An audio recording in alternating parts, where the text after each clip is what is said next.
Paranormal Pete, and I'm on a journey to seek answers to the questions that have crossed all of our minds. What happens to us when we die? Is there an afterlife? I'm a regular guy who discovered the gift of psychic mediumship in my 30s. My passion for history and the unknown have put me right here, right now. My mantra for anything paranormal is, we don't know much and anything is possible. Join me as we find our way through the stories, evidence, and experiences of the paranormal and beyond in search of answers, even if that leads to more questions. Are you with me?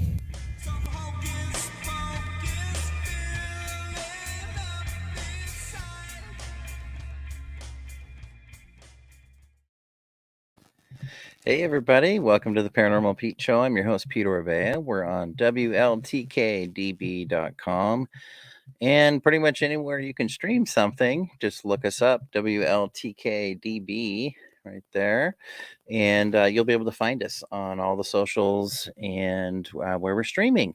So thanks for following the show and thanks for following the station.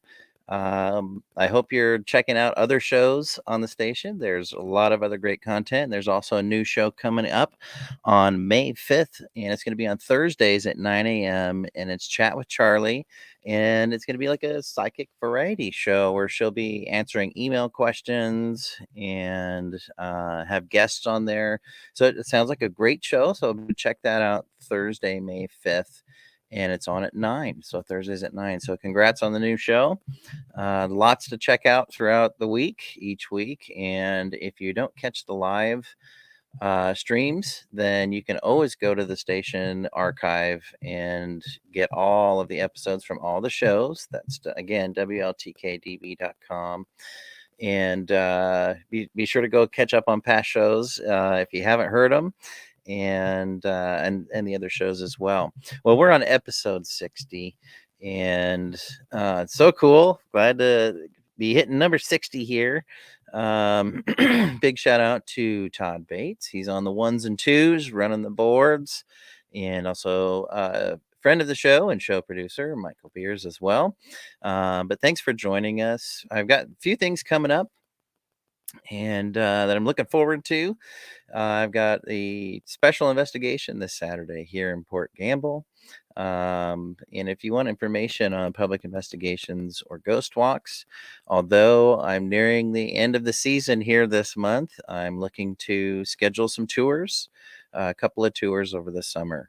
So if you want information on that, just go to portgambleparanormal.com and you'll see the information. I don't have dates posted yet, but I'll have that up soon. So if you missed doing a ghost walk this past season, keep an eye out for that. And so I'm a final special investigation of the season this Saturday as well at the Walker Ames.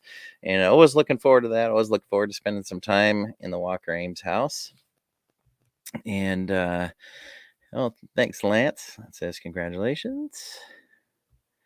Hey, Mike. Yeah, wherever you're watching from, listening from, if you put a comment, we'll see that and I'll give you a shout out. I hope everybody enjoyed last week's episode with special guest Vivian Powell. It was a pre-recorded episode that we recorded during the Oregon Ghost Conference. And although the Wi-Fi threw in the towel for about the first 20 minutes of the show, the rest of it was came through fine. And what a fun interview that was with Vivian Powell.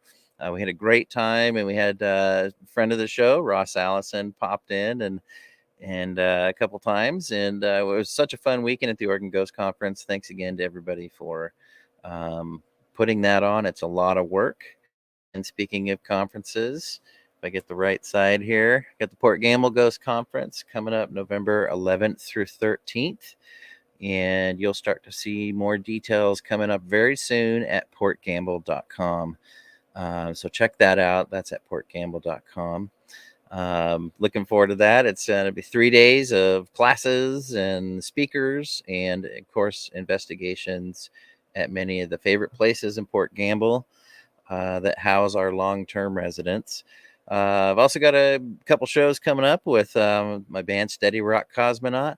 Be sure to check us out at steadyrockcosmonaut.com. And we're playing next Wednesday April 20th, Dog Days Brewing down in Bremerton, Washington. And then Friday night, April 22nd, we're playing at Jazz Bones in Tacoma with HR from Bad Brains and a lot of other local bands. So really looking forward to that show too. But check out steadyrockcosmonaut.com for that. And if you like the show intro music, that's the band there. It's a song called Magic.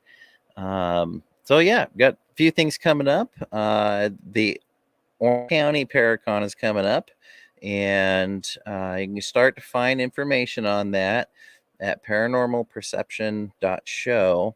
That's going to be October 1st and 2nd down in Orange County. And so I'm excited to say that I'm going to be a speaker at that conference. So if you're in that area and you watch the show, come by and say hi and check out the conference. So I'll start posting info about that as it comes out. And I'm very excited to be going down there and talking about the paranormal. So, well, let's get to it tonight. I've got a special guest coming on, MG Stevens. She's a neurodivergent medium and empath based in the United States. And with 40 plus years of paranormal encounters, she writes about her experiences in terrifying detail in her new book, The Boogyman Chronicles. So let's welcome MG Stevens. Hello. Hey. Welcome to the show. Thanks for coming on. Thanks for having me. I appreciate it. Oh, right on. And where are you coming from tonight? Los Angeles. Oh, down in LA. All right. Well, the OC Paracon. I keep wanting to call it the OG Paracon, but the OC Paracon's coming up October 1st and 2nd. And that's going to be pretty fun. Have you ever been to a paranormal conference? No, never. They can be really interesting, but also a great place to meet other like-minded people too. So that's cool. Hopefully you can check out the conference. But well, let's talk about you. So explain what neurodivergent means. What do you mean? You say you're a neurodivergent medium an empath. What does that mean? Neurodivergence means autism, ADHD, dyspraxia, epilepsy. It's just Okay. Yeah, it's just that, and that's what neurodivergent means. It just it means instead of neurotypical, you're neurodivergent. You have a different wiring system in the brain. Okay. Mike Beer says hello. Hi, Mike. Good friend of the show. Okay, well, that explains it perfectly. Mm-hmm.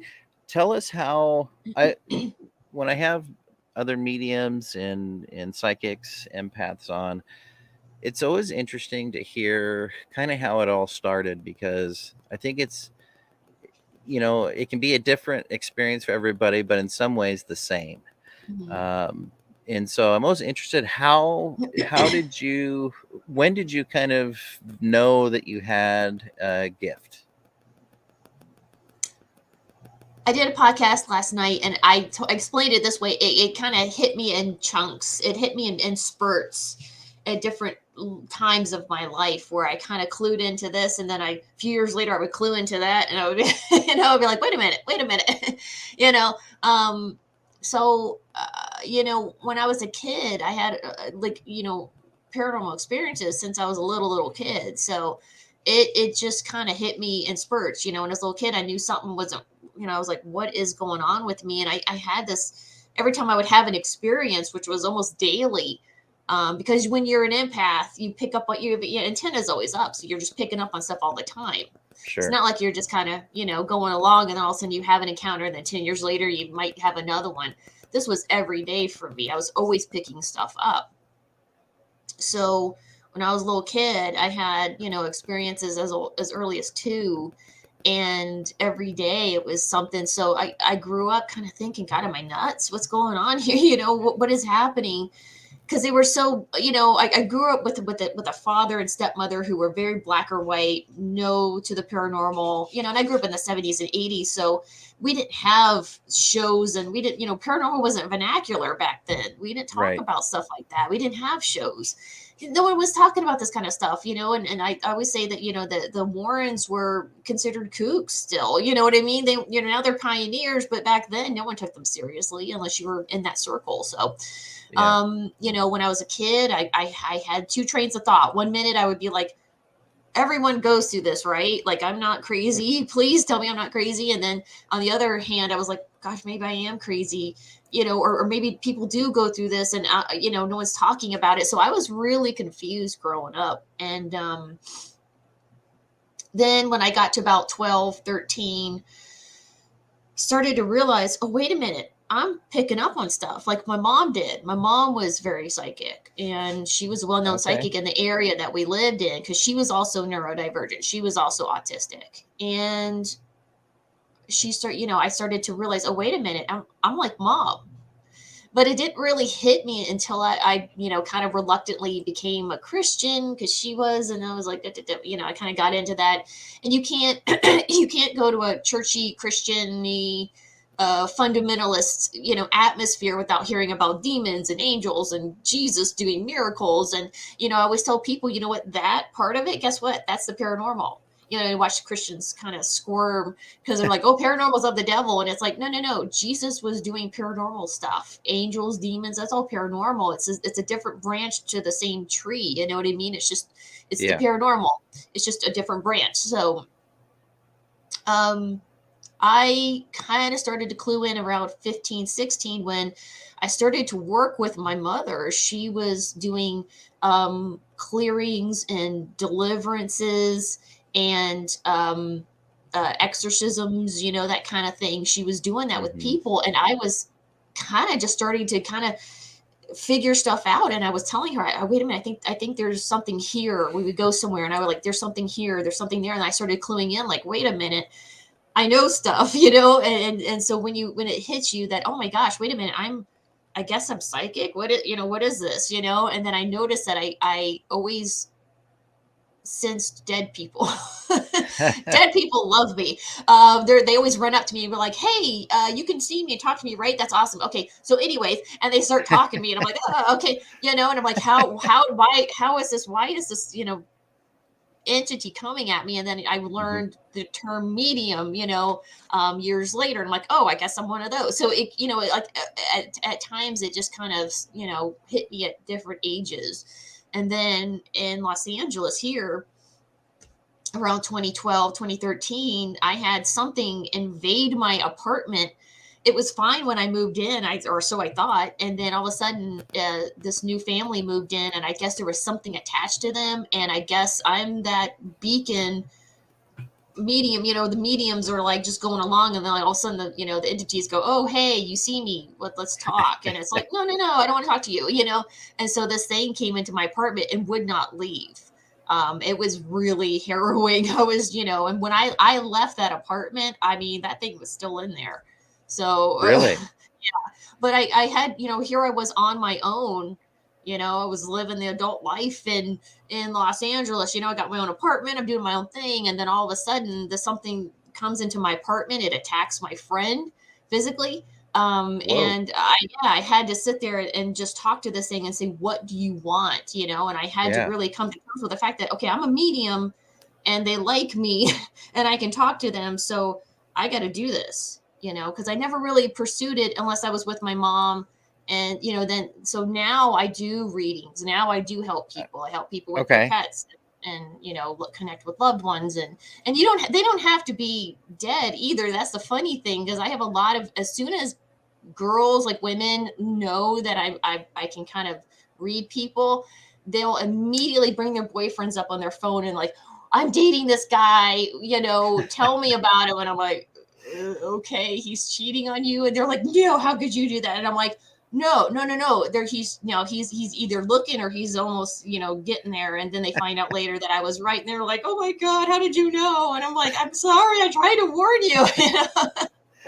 Right. But as a medium, you have to pass along what's given to you, Yeah, right? yeah. I mean, it's, it is what it is. I mean, there's times when I've had to, people, I mean, people would bring up pictures and I'd be like, just from my expression, they were like, not good. I'm like, no, not good. Get away from Oh, that geez. person, And, there's times, on a more serious note, like suicides. Families Oh, come to yeah. me when their kids or, their family members, a husband, somebody committed suicide. And man, those are hard to do because we have such a stigma with suicide, and people want to blame Right. and hurt, and why did you do this, look what you did to us, why did you leave, you had a choice. And some people just don't understand the depths that people will reach, you know what I mean. And so people don't understand, so those are very hard to do. I do them, but they're hard to do because Yeah.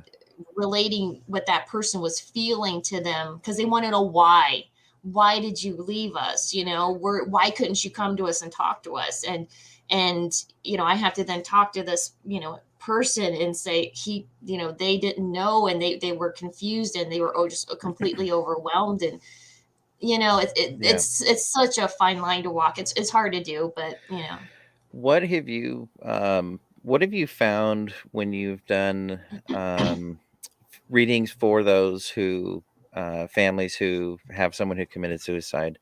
How have you typically found that person? How have you what are they like? Is there some common things that you've sensed between those who've committed suicide? Or is it everyone different, really different? How's that been? there's always regret. Right. There's always regret. There's always the, oh my gosh, you guys, I'm so sorry. It's that one thing that they can't undo, Mhm. and so that it's hard. And they have a lot of regret. They have a lot of they know they feel like they let their family down. They I would talk to someone who their son committed suicide, and they literally got all of his they were so mad at him, they got all of his pictures. They're really hurt underneath all of it, that under all that anger there's pain, you know what I mean. So they got Sure. all his pictures and put them in a drawer. They didn't even look at them. And I had to sit there and say, look, he is so sorry. He didn't try. He didn't want to hurt you, because I think people take it personally. Like, you left me. You knew it would hurt me, and you left me. Right. Um, you made that choice, and so you have to, realize, okay, this person, so and so, is filled with regret, and they are Mhm. so sorry, and if they could undo it, they would. Right. Absolutely, yeah. Yeah, and I think that's a common thing. I've experienced that too. How being a medium and an empath, it's kind of like probably it's kind of a juggling act, maybe. How does someone who's got like regret, or they've got they're still holding on to things here. Like, how does that feel for you? Like, what does it make you feel like? It's heavy. You have to really, because being an empath, I mean, you take everything on. And sometimes when I don't know if but when you walk away from those readings, Yeah. or those investigations, that stuff tends to stay with you. It kind of globs onto you, and you're like, oh God, get off me, get off me. You know what I mean? So Right.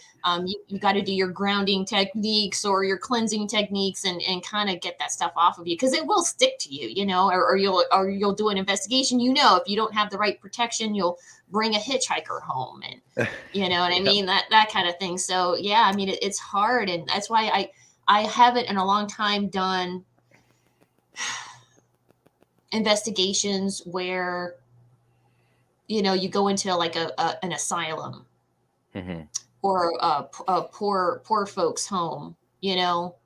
Those are hard, because all you feel hanging in the air is that depression, that hopelessness, that despair, that Yeah. that terror. Am I ever Sure. going to get out of here? Oh my God, I'm going to die here. You feel that. And then like the entity that came into my apartment, when I was in Los Angeles a few years back, it was a mentally disabled woman. And I found, when communicating with mentally disabled people, it's they want to communicate, but there's a wall, there's something there. They're trying, and it's the same thing in death. When they're in life and in death, they have that same communication block where they're trying to talk, they want to tell you what's going on, and they can't. And it's just like that in death too. I mean, just because they crossed over doesn't mean that their communication gets any better. So those are hard. You know, when I was talking to this entity, like, what do you want? It took a long time, because usually when you're talking to someone who is not mentally disabled, and they can kind of come to you and say, hey, my name is this, and I went through this, and this, you know, someone took me out, and you know, blah, blah, blah, you know, I was killed, or this and that, you know, they tell you their whole story. But when a mentally disabled person comes to you, they're trying. You have to just get little bits and pieces of information that are coming at you, and you got to piece those together. So. Okay. Hey, that's great. A great way to explain that. Yeah. And so, we're going to take a break here in just a second. When you one of the things I've experienced a lot is, you know, whether a spirit's, you know, quote unquote earthbound, or if they've gone to the light and come back. And I always preface that being earthbound doesn't mean something bad necessarily. But you know, have you experienced that yourself? And like, how different does it feel in, you know what I mean, going to the light, like they've gone to where they need to go and they come back, and I think that they're a part of that light, you know, when they come back. And so do you tell a difference in how an earthbound versus somebody who's, you know, crossed over all the way? You know, I'm a firm believer that the paranormal is all around us. We just can't see it. And I think, Sure. I don't know so much about Earthbound. What I feel and what I've experienced is that there's entities that like a certain place, but they can kind of come and go. Okay. And I had a stepmother who was really evil in real life. And this woman came to me, and she was long dead. I mean, she'd been dead for 17 years at this point, but she came to me and she said, I bet you thought I was gone, but I'm not. And she said, I can come and go. She was gloating in my face. I'm like, oh my God. And she was like, I can come and go whenever I want. And it really redefined the afterlife for me, because I was still kind of in that sort of Christian-y mentality of, you die, you got to heaven or hell, that's it, you're gone. You know what I mean? And Right. Or earthbound spirits, and then, you know, or you're gone, or you're gone, not, or what, yeah. you know, what's really going on? Do we really know? And she let me know. She was like, nope, I can come and go whenever I want. And I was just like, oh God. And so I think entities can kind of come and go in your life. I mean, that's why, you know, there's times when people have a different encounters with grandma. Say, you know, they you know, grandma dies, and then they see her here, or they, you know, they go to another house and they see her over here. You know what I mean? I think people can kind of come and go. Yeah. Yeah, no, I like that. That's great. Well, we're going to continue on, but we're going to take a quick station break here. But I wanted to give a few shout outs, people chiming in. We got David Marshall from Australia. Hi. Thanks so much for tuning in. And great friend of the show, Linda Myers. Hey, Linda. Hi, Linda. And then also another friend of the show, Tracy Kennedy. Thanks for watching. And we got a couple questions let's get to those after the break. We're on WLTK-DB. It's the Paranormal Pete Show. I'm your host, Peter Orbea, with special guest MG Stevens, and we'll be right back here on Let's Talk Radio.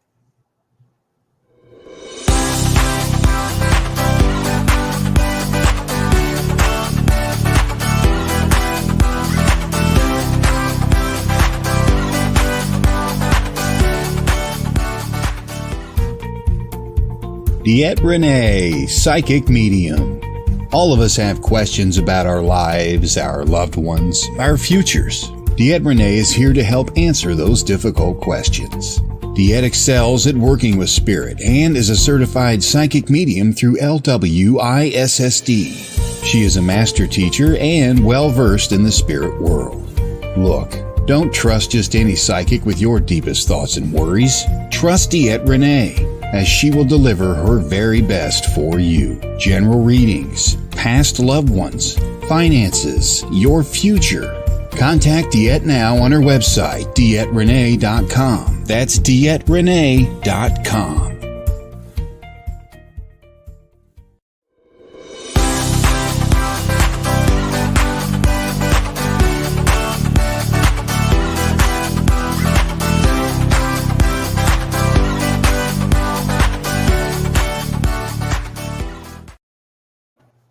All right, welcome back to the Paranormal Pete Show. We're here on WLTK-DB.com. I'm your host, Peter Obey, with special guest MG Stevens. And if you didn't know, Diet Renee from that ad also has a show on this station, Schooled Through Spirits, on Monday mornings. Get your week started off right on Monday mornings. It's a cool show, so check it out. All right, MG, we got a question here. And it's a good one here. And I'll put up in a second. David Marshall from Australia. Yes, you can ask a question. Fire away, sir. So our next question is from Tony. Hey, Tony, thanks for watching. Can psychic ability be developed, or is it something that is inherently instilled in an individual? What do you think? I have always felt that psychic ability, or ESP, is your gut reaction, your gut check, your gut feeling. Every single human being, and I guess it's almost like a evolutionary thing, you know what I mean, where you have your lizard brain and you got your evolution gave you kind of like that sense to know if there was a saber-toothed tiger, or, Yeah. or something was, Survival. Survival, you know what I mean? So I think personally, from what I've seen, because I've talked to a lot of people, they go, "Oh, I'm not psychic." Come on, and I start talking to I start talking to them, and I'm like, so when someone, say you walk into a room and two people are not getting along, but they're not fighting right then, do you sense that tension in the air? And they go, yeah, the tension was so thick you could cut it with a knife. Okay, that is your ability. Yeah, you are psychic, and for lack of a better word, I hate that word, but in your own way. Yeah. Yeah. Yeah. And or I've talked to a lot of people that say, "Oh, I'm not psychic," and I said, "Yeah, have you ever met someone that you just did not like? You got a weird vibe off of them," and they're like, "Yeah," and I'm like, "That's your ability. There you go." And I believe that what from my research, and my next book is going to be about how there is a correlation between neurodivergence, neurodivergence and ESP. Right. And not all, but a lot of autistic ADHD people who end up having precognitive dreams, or a lot of encounters with the paranormal, or their psychic mediums, empaths, whatever. We're very highly sensitive. Not all autistics, not all ADHD folks, but it's a lot of us. And I've talked to a lot of people, and they just know, or they just say, yeah, all I have to do is think bad about someone, and all of a sudden something bad happens to them. I'm like, oh my God, Don't mess with those people. Yeah, I know. I believe that a lot of neurodivergent people are more sensitive because of the wiring in our brain. I think really it's down to electricity. I don't think it's magical. This is where a lot of people kind of get a little maybe upset with me, but I don't believe ESP is magical. I don't believe it has anything to do with God or the devil. Christians want to say, oh, that's of the devil. And, New Age people call it this.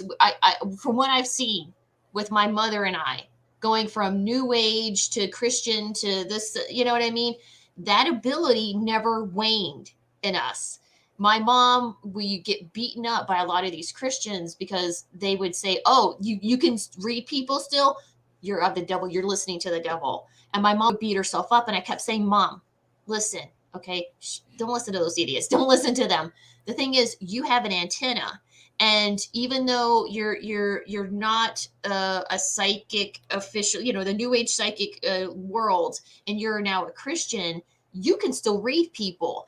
That ability is not affected by your religion. Do you see what I'm saying? That antenna is always there. It's always up. It's in you. You are that antenna.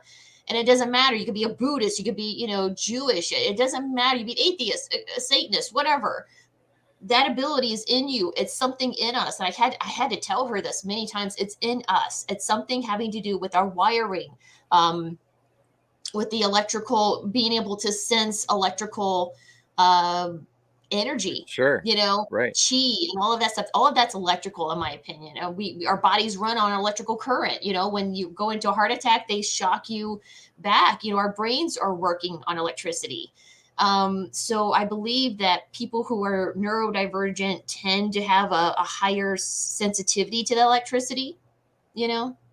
Yeah. So that's what I think it is. I mean, I know it sounds crazy, but I'm more science based than anything. And Well, from yeah, I like, was gonna say it sounds kind of more like it's evolution. I think so. Um, Yeah. that you're kind of experiencing and how you think it works. And I'm, I don't know how it all works. I don't It either. I'm does. just throwing stuff. It I'm throwing does. stuff out there. Yeah, it Yeah. I does. mean, so you got It to think does, when. but Yeah. will we ever know? Probably not Probably until not. we're on that other side, So, Exactly. like it's in my show intro, I say, we don't know much and anything's possible. And so, Hmm. if you've got you know, a different way to think about it, then pursue it and see what you Yeah. learn. And, because I don't think anybody really knows how it works, like for sure. No, I I mean, mean, maybe somebody does. I don't know. think about it this way. Humans have been trying to understand the paranormal since the Celtic times, since the Bronze Right. Age and the Iron Age. They were, take Halloween for example. They were, trying to appease the good spirits by putting out sweets and things and fruits, and then they were trying to scare the bad ones off by putting out, pumpkins or gourds or something. And so Right. they had a sense of the paranormal, of what it was, and so The they were trying to, unexplainable. yeah, they were trying to make sense of it then. And then Yeah. the spiritualist movement in the turn of the century, we were trying to understand it then, and we were, you know what I mean. So each generation has its new gadgets to measure, to understand, to kind of try to figure it out. But will we Yeah. ever really figure it out? I don't think so. And I love Betty White when her mother said, when you pass on, you pass away, you learn the secret. You know what I mean? And that's what it is. We have to look at it that way. Yeah. And I firmly believe in an afterlife because I've had plenty of evidence, people coming at me going, "Hey, I don't have a physical body, but I'm still here." Yeah. Like, Yeah. okay, and again, you shed that physical body, but I think, our essence really is kind of electrical. And I Yeah. think that hangs in the air, static. You know what I mean? It hangs in the air, and you're able to function still, Right. in a way. And so I pick up on that all the time. I mean, I can go walk into a house, a room, a building, a piece of land, and no one tells me anything about that land. And all of a sudden, I'm like, ugh, I can immediately sense what's on there, what's on the Yeah. land, what's in the room. Yeah.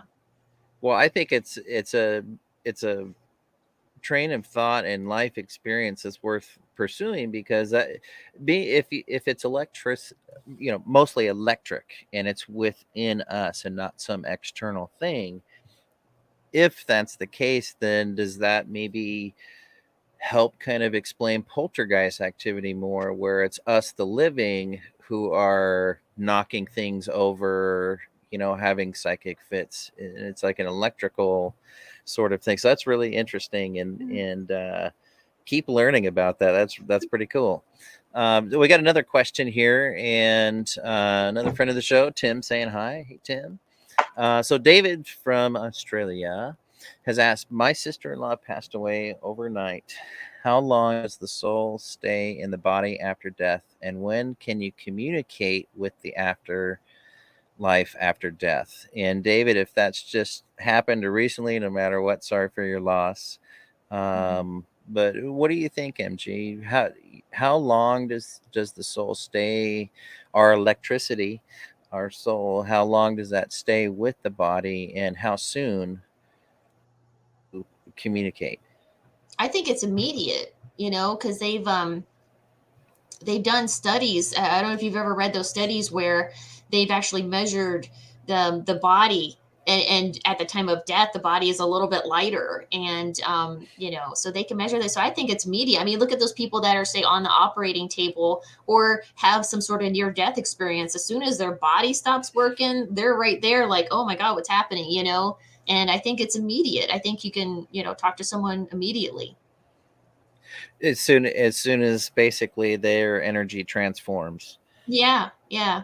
And I That think that that would be helpful to maybe have a medium um, in a situation like that where someone's in hospice or something. Have a medium there, maybe if you could, to talk to them and to kind of say, okay, you're okay. Um, yeah, Yeah, and to help guide maybe them. guide them on, or Yeah. help their guides make sure that they're there Mhm. at the time as well. Because I in my experience, when someone crosses over, they've often have their guides, some from their family. They don't have to always be family, for your spirit guides, right? But your Mhm. ancestors are there. And in some cases, I would see how that happened, and it was like, the soul came out of the body and the family members were there to catch it, and give calming, you're okay, you're okay, there's what, and then they take them off, this is what we're going to do. Mhm. Like that sort of thing. So I agree. Mhm. um and you're welcome, David. He says, thanks. Yeah. Yeah. Contact a medium if you're, wanting to make that connection. Find Mhm. a reputable medium in your area. Yeah. And hopefully they can help. And Mike commenting here, the soul equals 21 grams. Mhm. There you go. Yeah. Yeah, well, we have another question. Thanks everybody for tuning in and following the show here. So this is from Lance, a good friend of mine. Have you done any paranormal investigations? And if so, do you have a favorite? I've done plenty of investigations, a lot of them. I don't think I really have a favorite. There was one where my mother and we were going all through this office complex, and there were things hiding every look because for some reason this office complex could not, no one would buy it, and it had just a lot of bad energy to it. Excuse me. And we kind of we went and walked on the property. We were like, ugh, just like it hit us, and we were like, oh my gosh, this is not good. And it was like literally like dark entities just hiding like under the stairs and here and there and everywhere. And I was like, mom, there's the mom, there's one, there's one there. you know that was a very active place. And were you able to? Did you communicate with any of them? Like, what was the outcome of that, or what were you going in for, and what was the outcome? There was someone that wanted to buy the place, but they knew there was a dark history to it, and so my mom and I and a few other folks went in there. And my mom was better at clearings than I am. I'm a diagnostician in a way, you know what I mean? I can come in and kind of go, okay, you got this here. Let me go call somebody and get them to you so they can clear it out. Okay. Um, so that's kind of what I do. But yeah, we just went through the place and we kind of banished all the bad guys, and they left, and the place was much lighter and freer. And the guy that wanted to buy it bought the place, and he was very happy with it. It flourished after that. So Yeah. Okay. Nice. So earlier you had mentioned, as an empath, things just kind of glob onto you, right? You had everybody else's, and you mm-hmm. mentioned grounding or cleansing technique. Can you share, like, what's your process for clearing that stuff off? A lot of sage, Okay. Palo Santo, sage, Palo Santo. There's also a grounding technique that someone sent to me and told me about, where you kind of sit there with your feet on the floor, your palms up, and you imagine a tree root coming down and kind of going through your center and grounding you to the ground. And then you Yeah. imagine it turning into light and that whole thing. If you need it, I'll send it to you. It's a nice email my friend sent me, but it's been very helpful. And she does a lot of cleansings as well, so she gets rid of things. But yeah, I Yeah. mean, I think everyone's different. I know some people that are very into, they're very into religious metals, and they believe in the holy water, holy oil. And some people are more into sage. Some people are more into Palo Santo. Some people are more into dragon's blood. They get the incense and they're just wafting it everywhere. And some people are great with just white candles. I mean, I've seen people just like they're so good. They just get that white candle and they just kind of tell that whatever the globby stuff is on them, the residual stuff, they just kind of send to the candle, and then they burn out the candle and bury it. And I'm like, okay, That's So, yeah. oh, that's cool. Yeah, I think everybody's a little. It works in different ways for everybody, for sure.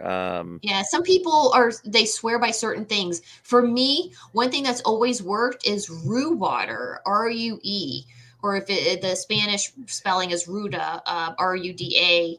But that water, if you can get some of that, that's great to take a bath in.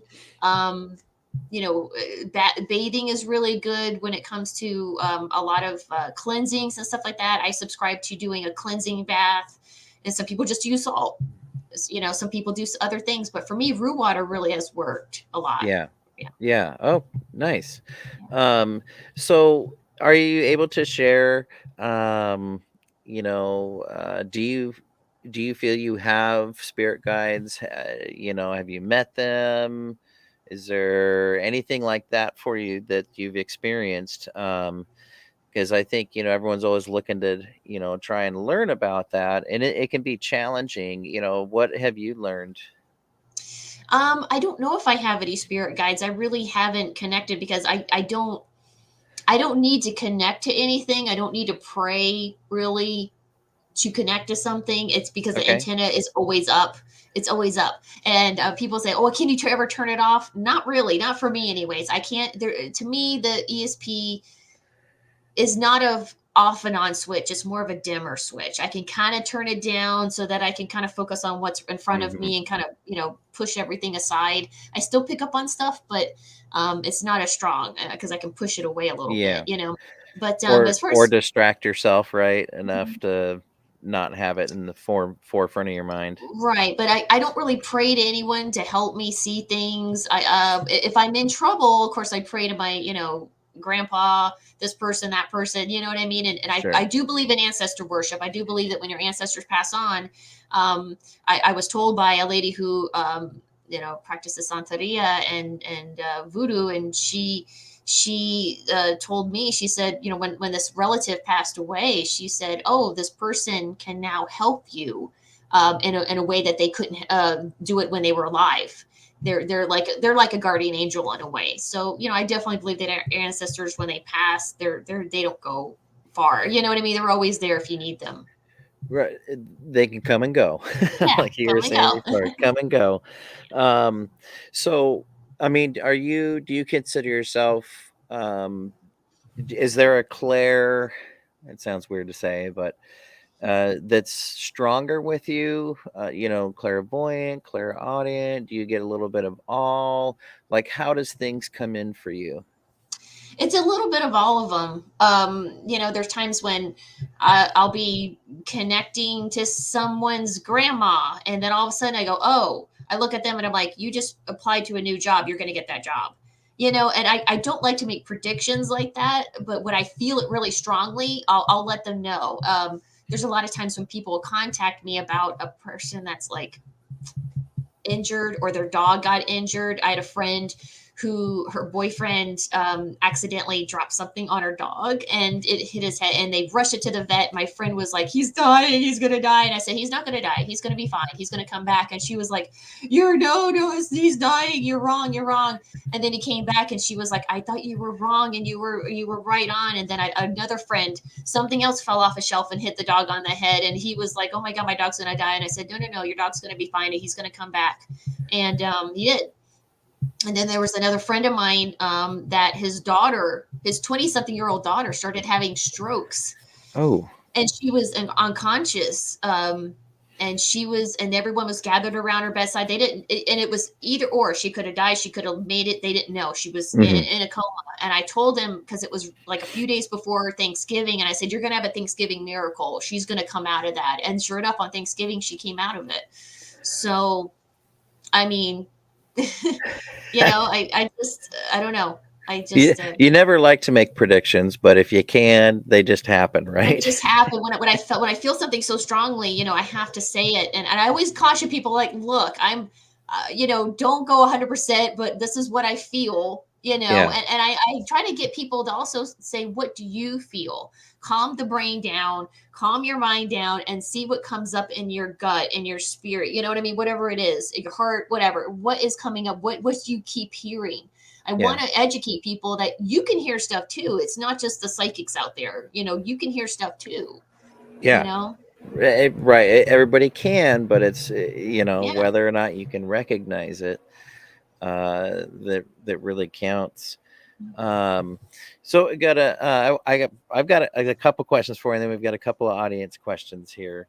So when you're walking down the street, whatever you're doing, Mhm. wherever you're at, when you see spirits or the paranormal, do you see them in their death state or how they want to be seen? Does that make sense? Yeah. I think it all depends on the case. Okay. I usually don't. I mean, it all depends, really. I mean, I've seen people who came to me, and someone had pitchforked them in the face, but I didn't see them as that. They looked fine to me, Mm-hmm. but I could see the actual event happening, and they were mad. They were so mad, but I did, but they looked fine to me. And there's been a few times where I could kind of see a bullet wound, or a you know you know Strangle. yeah, Yeah. you see a little. I didn't want to get graphic, but yeah, you can see things sometimes, but it's very few. Usually, I see them just as they are. You know, Yeah, yeah, kind of how they want to be seen. Yeah, for yeah. me, it's mostly that. And I'm wondering, I'll put this out to the audience, mediums out there watching. How often do you see spirits in their death state, or do you Hmm. just always kind of see them as they want to be seen? For example, I always laugh when I think about a reading I did, and I was describing this gentleman, and he was tall, and I kept going back to he was tall. I had the gentleman's name, I had his age when he passed, I had what he passed from, I had like his favorite things he did, scars on his hands and arms, but the tall did not match. Turns out the guy was really short and hated being short. So he was Hmm. showing me as he was very He's like, tall. tell him I'm tall. Tell him I'm tall. Yeah, Yeah. exactly. So Tell him I'm good looking. yeah, yeah. Okay, so one other question I have, then I'm gonna get some audience, and we got to talk about your book real quick. So my wife Molly is always asking me, where are they, the spirits? Where are they out there? What do you think? Are they on a different plane? Are they here with us on this plane? Where are they in your opinion? So in my opinion, you know how they always say cats can see ghosts because they Uh-huh. can see different wavelengths, different light wave, Sure. whatever it's called. And I think humans can't see those wavelengths, those light waves, whatever you want to call them. I'm terrible with words, but um for me, this is how I've always seen it, because it's always happened to me this way. You remember Scrooge? Remember the ghost from Christmas Past brought Scrooge to all these different households, and Right. he could see and hear them, but they couldn't hear or see him. It's like that. I think they're all around. I think your families are there, your friends are here, your spouse, your dogs, your cats, whatever. I think everybody's all around, and I think there's times when you kind of go into a weird area where there's something kind of nasty. It's kind of like the neighborhood that's invisible. You know what I mean? You're just going along, and then all of a sudden you drive down that one street, or you go to that one house, or you know what I mean? You're kind of like, ew, what is going on? And you kind of pick up on something. And Sure. it's just like when you drive around and you hit that bad street, you're like, okay, lock your doors. You know what I Yeah. mean? It's kind of like that. I think it's like this invisible neighborhood. You got spirits walking around, and we can't see them because we can't see that light lightweight, but yet there are Right. neurodivergent people or people that are just sensitive to that electricity will then like how we do, we walk into some building and then we're like, yeah, you can feel it. Yeah. Whereas other people, and I think a lot of people that aren't psychic, can kind of feel stuff, but they don't know what they're feeling. They don't know how to differentiate. They go, I don't like the feeling of that building. They were probably picking up on an entity and they just didn't know it was an entity because they don't know how to go, okay, creepy feeling entity, or a murder was happening here. You know what I mean? Like that energy was still in the air. So Yeah. they don't know what they're feeling. Whereas you and I can kind of go, oh, someone was murdered here. Okay. Right. Yeah. It's about recognizing it and learning what it feels like Mhm. when it happens. Mhm. So I got a question here. I'll put up on the screen here in just a second, and it's goes right into your book here, I think. So you've got the Boogeyman Chronicles out, and congratulations on that. Tell us a little bit about the book. What's it about, and how did you get to writing it? Well, I have listened to a lot of paranormal podcasts over the years, and I started to find a few more over the last couple of years, and I started listening to people say, "Oh, right before they tell their story, okay, I'm not crazy, and I'm like, okay, can we stop with the fear of judgment? And I know people are terrified because the paranormal still has that giggle factor to it, and thank God for the Tic Tac video, because even the hardened skeptic was like, wow, okay, so the military is now coming out saying that there's something out there that they can't explain. You know what I mean? So it kind of broke people out of that thing of like, oh, we can talk about the paranormal and we're not considered crazy. Okay, so it's gotten better, but I wanted to create a safe space for people to anonymously or not, whatever, come on my podcast and tell their stories and not be afraid to Get tell, judged. get judged, and just kind of tell everything, because talk therapy is great. It really helps people. And I wanted to create kind of a safe space and also talk about paranormal PTSD, which I firmly believe and have seen many times. It is a real thing. You have people that have had encounters with UFOs, Bigfoot, whatever, blah blah blah, and they relive that trauma all the time. I always bring up Terry Lovelace. He's such a sweetheart, but I interviewed him for my show, and the poor guy, even after all these years after the actual encounter, still can't sleep without a light on. He's still scared to walk through an open field. You know what I mean? And you talk about, your brain has recognized a trauma.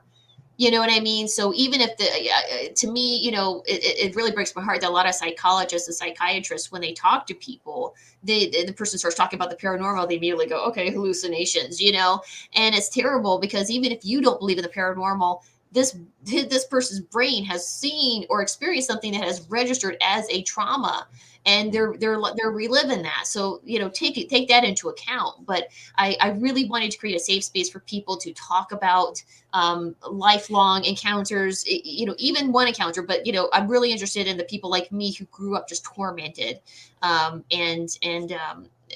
dealing with that paranormal PTSD. And then I started, when I was, filming my show, every show I would kind of jump in and be like, oh yeah. And I kept talking and I'm like, I'm not supposed to be talking here. I have a guest, but I started realizing nobody knows who I am. They don't know what I've been through. They don't know my story. And so I thought, well, I really got to get my story out there, because all through the years, I never really divulged too much. And I had people say, you know what, you should really write a book. And I was like, and then I started realizing like, oh gosh, I probably need to write that book. So I sat down last year and I really started to go chronologically throughout my entire life of every paranormal encounter I've ever had. And I was like, holy crap, I've been through some stuff, it'd be 40 plus years. And then I had my dad's encounters and my mom's encounters. And I just kind of put that all in one book so that, people can read the story and hopefully get a sense of solace and go, oh wow, I went through that, so I'm not crazy, okay, and realize we need to normalize paranormal Yeah. encounters. You know Yeah. what I mean? Realize that almost everyone out there has had at least one strange one, sort of encounter that they can't explain. It doesn't have to be Bigfoot in their face. It doesn't have to be UFO in their house. Sure. They don't have to, they don't have to be abducted by grays or, be looking at a shadow person every night. But you know what I mean? At least everyone to a certain extent has one or two encounters where they're like, yeah, that weird thing happened and I don't get it. So, I really want to normalize paranormal encounters and normalize it in conversations and take the giggle factor out of those. Right. Well, our next question comes from Linda. Maybe sounds like you can share something from your book if you want to. What's the scariest thing to happen to you? If it's okay, if you can go through it. No, I can tell you. I have like a top 3 of the scariest things. One thing, I was living with my dad and his second wife, my first stepmom. He's been married 6 times, by the way. So he's one of those. But I used to get tormented nightly from the ages of like 2 or earlier till about 8 or 9 years old. Every night I could not sleep. There was something in that condo apartment that just wanted to torture me. I was the little kid, and whatever this thing was a bully, just full on. There are paranormal bullies, and this thing tortured me all night long, kicking the bed, sitting on the bed, pulling the covers off, whispering in my ear to where I couldn't hear what they were saying, but I could feel the breath on my face. Yeah. And I don't like those ones are, it's a little too close for comfort. Yeah. And this thing would, grab my feet with its long nails, would constantly grab my feet all night long. I'd be kicking, and it was terrible. And I had nowhere to go. I couldn't go to my, my dad or my stepmom because I would get yelled at if I ran into the room and be like, guys, something's attacking me. They would think I was just being a naughty kid, So, what happened That's a long time too. That's a lot of years. That's a long time to live with something like that too. Sorry, continue on. Yeah, no, 100%. I mean, I look back now and go, how did I endure all of that? I was truly all alone. I had no one to turn to. And I didn't realize that my mother, who was a psychic, I didn't realize I could go to her because, I didn't understand. Again, we didn't talk about this kind of stuff. You know what I mean? Because back then I just thought, okay, Sure. Monsters are attacking me. That's what I kept thinking, because that's how my brain processed it. So one night I had heard, was tormented all night. I was in my own room at this point and I was tormented. And I just said, the hell, I was so mad. I was like, that's it. I can't sleep in here. So I stupidly, being an 8-year-old kid, I didn't realize that I'm just going to go to another room. Whatever this thing is going to follow me. So I didn't get that, but I went to the living room because the couch was right there, with my parents' door. And if something bad happened, I could run in there. So I was kind of like, okay, boom. If it gets bad enough, I can run in there. Sure. And so I remember I got on the couch. It was about 5:30. That's what the VCR said. So that tells you what year it was. It was like 86 Sure. or something. Yep. So I'm laying there thinking, okay, I'll get a few more hours of sleep. And then their alarm is loud. It'll wake me up. I'll then run into my room and pretend like I never was here. So that's what I was thinking. I was thinking, okay, I get a few hours of sleep and I'm closer to my my parents and I'll be okay. And I'm laying there and all of a sudden I wake up in a terror. Something is on top of me and it's like an imp. It's impish. It's tiny. It's like maybe 3 feet tall. Okay. And whatever this thing was in my face, hissing and snarling. And I mean, I'm waking up with this thing on me. So I don't know what's going on. I have a hand. I can feel something over my nose and mouth. And I can feel something over my eyes, but yet I could see under the hand. And I couldn't see anything. There was nothing visible. I couldn't see it. But I could feel the weight. I could feel the weight of something. And my arms, here to here, something was on my arms holding me down. So I was like this, and this thing was hissing in my face, and I couldn't breathe, and I couldn't scream. And I struggled. And finally, I was running out of air. And I was freaking out, and I didn't know what to do. I heard in my head, instinctively, I don't know who this was. I don't know if it was Jesus or Buddha. I don't know who. I don't know what. But I heard in my head, grab it by its arms and throw it down. Throw it, and I was like, what, but I was running out of air. I didn't know what to do. So I just reached up and I could feel the spindly arms in my hands, Okay. little scrawny arms. And I grabbed this thing and I just, and I threw it down and I could hear it hissing and snarling as it ran away, but I couldn't see anything. And so I'm looking all around. I'm like, oh my God, and I sat there and I looked everywhere for this thing. I looked behind the couch, under the couch. I mean, I could not see anything. There was enough light in the room, from the kitchen light. I couldn't see anything, but something was there. Something, I guess it followed me from the bedroom. I don't know. But Wow. yeah, that was one of the scariest things. And I was terrified. I was scared. I was too scared to go into the bedroom and wake them up because I was 8 years Right. old at this point. I mean, who's going to sleep in my bed? I mean, it was just so, you know what I mean? So what do I tell them? Some impish thing jumped on me. They're going to think I'm nuts. So I couldn't tell them nothing. I was scared to death. Yeah. And I remember just sitting there on that couch for the next few hours, hugging my knees, just kind of like looking all around. Cause I think if I go back to sleep, that thing's going to come back. It's going to come back. Right. Yeah. So I just sat there, hugged my knees. And as soon as their alarm clock went off at 7, I then went into my room and I got ready for school. And I had to go the whole day going, what did I go Jeez. through? Is it going to come back? Yeah. Wow. Well, one last quick question here. Has there been anybody in your journey besides your mom that you considered a mentor or someone that inspired you to use your gifts? That's from Michael Beers.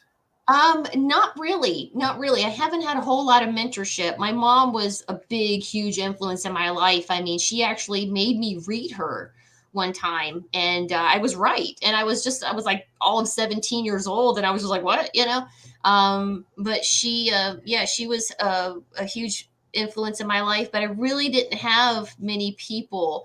I have friends now that I can talk to about stuff like that. Yeah, she was really my only mentor. Right. And then on your own, basically. And then just experience, on the job experience is pretty much what's Sure. happened. Sometimes that's the best experience. Yeah, You you learn know, as you go. you really learn. Yeah, you have to learn a lot quickly. Well, we're out of time, and thank you so much. This has been fun. I did post in the comments for the show here, link to your book, The Boogeyman Chronicles, and it's your experiences from your whole life, and it sounds really interesting. So, if you're looking for a possible scary read, definitely check this book I've out. had a few people tell me I tried to read it at night and I couldn't. Oh no. Well, that's good. That's There you sharing go. your experience, right? So Mhm. be sure to check that out. And next week coming up on the show, I've got the man, the myth, the legend, Todd Bates. He's the station owner and your host of Haunted Voices. We got Todd coming on next week. I'm really looking forward to that. Probably will be a lot of laughs, but a lot of neat information as well. The week after that, I've got Ken and Donna from Puget Sound Ghost Hunters. That's right. I'm up here in the Puget Sound area, and so I got Puget Sound Ghost Hunters coming on. But MG, I want to thank you so much for sharing all that you did and sharing your experience and what you've gone through growing up. And I'd love to have you back on the show sometime and get an update. And you've got real quick, you've got more books coming out, right? Yeah, I'm working on a few other books. I'm working on a book